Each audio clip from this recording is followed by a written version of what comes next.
নমস্কার শ্রোতা বন্ধুরা, আপনাদের সকলকে স্বাগত জানাই আমার চ্যানেলে। আশা করি আপনারা সকলেই ভালো আছেন, সুস্থ আছেন এবং সাবধানে আছেন। আজকে আবারও একটি নতুন ভিডিও নিয়ে এসেছি আপনাদের কাছে। এই ভিডিওর মধ্যে থাকছে দারিদ্র্য বা অর্থ কষ্টের কারণ কী। শুধুই কি দারিদ্র্য, অর্থ কষ্ট মানুষের কাছে সম্পত্তি বা পয়সা না থাকলেই হয়?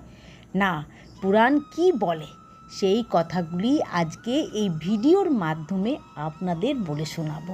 চলুন দেরি না করে আজকের ভিডিওটি শুরু করা যাক। সনাতন ধর্ম ও ভারতীয় পুরাণ অনুসারে মানুষের সুখ, দুঃখ, কষ্ট, ঐশ্বর্য বা দারিদ্রতা আকস্মিক কোনো ঘটনা নয়। এগুলি সবই হলো ব্যক্তি বিশেষে মানুষের কর্মফল।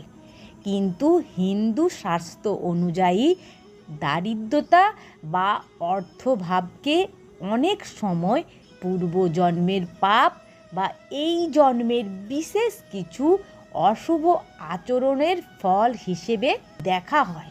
কিন্তু ভারতীয় পুরাণের আলোকে কোন কোন পাপে মানুষকে আজীবন দারিদ্র্য ভোগ করতে হয় সেটি এই ভিডিওর মাধ্যমে আজকে আপনাদের বলে শোনাবো। আশা করি তাই ভিডিওটি আপনারা সকলেই প্রথম থেকে শেষ পর্যন্ত শুনবেন এবং ভিডিওটি ভালো লাগলে অবশ্যই লাইক, শেয়ার, কমেন্ট করবেন। ভারতীয় দর্শনে দারিদ্র্যকে কেবল অর্থের অভাব হিসেবে দেখা হয় না। দারিদ্র্যকে এখানে গণ্য করা হয় লক্ষ্মীহীন হওয়া হিসেবে। গরুড় পুরাণে বলা হয়েছে মানুষের কিছু নির্দিষ্ট অভ্যাস ও পাপ কাজ দেবী লক্ষ্মীকে রুষ্ট করে, যার ফলে মানুষ অভাবের মধ্যে পড়ে। পুরাণ মতে দারিদ্রতার প্রধান কারণ হলো মানুষ নিজেই। মানুষের নিজের কর্মের ফলেই মানুষের দারিদ্রতা, অর্থ কষ্ট আসে। বিষ্ণু পুরাণে উল্লেখ আছে যে যাদের সামর্থ্য থাকে বা যাদের অর্থ প্রচুর থাকে তারাও অনেক সময় ক্ষুধার্তকে অন্ন দেয় না, অসহায়কে সাহায্য করে না। তারা পরজন্মে চরম দারিদ্র্যের সম্মুখীন হয়। শাস্ত্রের অমোঘ বাণী হলো, পূর্ব জন্মে যা দান করা হয়েছে এই জন্মেই তা প্রাপ্তি ঘটে। অর্থাৎ যে হাত কখনো অন্যকে দিতে শেখেনি সে হাত কেবল ভিক্ষার জন্যই প্রসারিত হয়।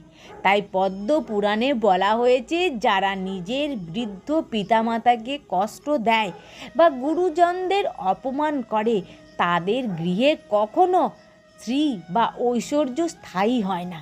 পিতৃপুরুষের অভিশাপ বা জীবিত পিতামাতার চোখের জল একটি পরিবারকে বংশানুক্রমিকভাবে দরিদ্র করে রাখতে পারে। শাস্ত্র মতে পিতামাতা হলেন প্রত্যক্ষ দেবতা। তাদের আশীর্বাদ না থাকলে সেই ঘর লক্ষ্মীপূর্ণ হয় না। গরুড় পুরাণে দারিদ্র্যের ব্যবহারিক কারণ হিসেবে অপরিচ্ছন্নতাকেও দায়ী করা হয়েছে। বলা হয় যারা সূর্যোদয়ের পরও বিছানায় শুয়ে থাকেন বা অপরিষ্কার বস্ত্র পরিধান করেন তাদের ঘরে মা লক্ষ্মী স্থায়ী হয় না। লক্ষ্মী দেবী সর্বদাই চঞ্চল এবং পরিষ্কার পরিচ্ছন্নতা প্রিয়। যেখানে আলস্য ও মলিনতা থাকে সেখানেই মা লক্ষ্মীর বাস।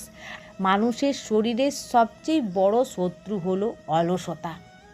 এই অলসতাই মানুষকে আর্থিক কষ্টের দিকে নিয়ে যায়।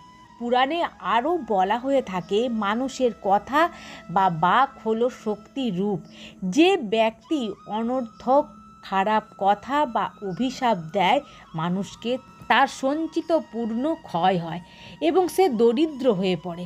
শ্রীমদ্ ভাগবত গীতা বা মহাভারতে উল্লেখ আছে যে অন্যায়ভাবে বা অন্যকে ঠকিয়ে উপার্জিত অর্থ রোজগার করে তার অর্থ কখনো স্থায়ী হয় না। বলা হয়ে থাকে অন্যায়ের পথে আসা অর্থ 10 বছর থাকে, কিন্তু 11তম বছরে তার মূল পুঁজিসহ সব ধ্বংস হয়ে যায়।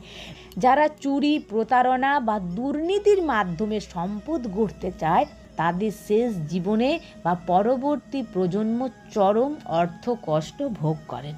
গরুড় পুরাণে বলা হয়, ভগবান বিষ্ণু যখন পক্ষীরাজ গরুড়কে মানব জীবনের দুঃখের কারণ ব্যাখ্যা করেন তখন কিছু বিশেষ পাপের কথা বলেন যা দারিদ্রতার জন্য দায়ী। এর মধ্যে অন্যতম হল ব্রহ্মস্থ হরণ, অর্থাৎ মন্দির বা দেবত্ব সম্পত্তি আত্মসাৎ করা।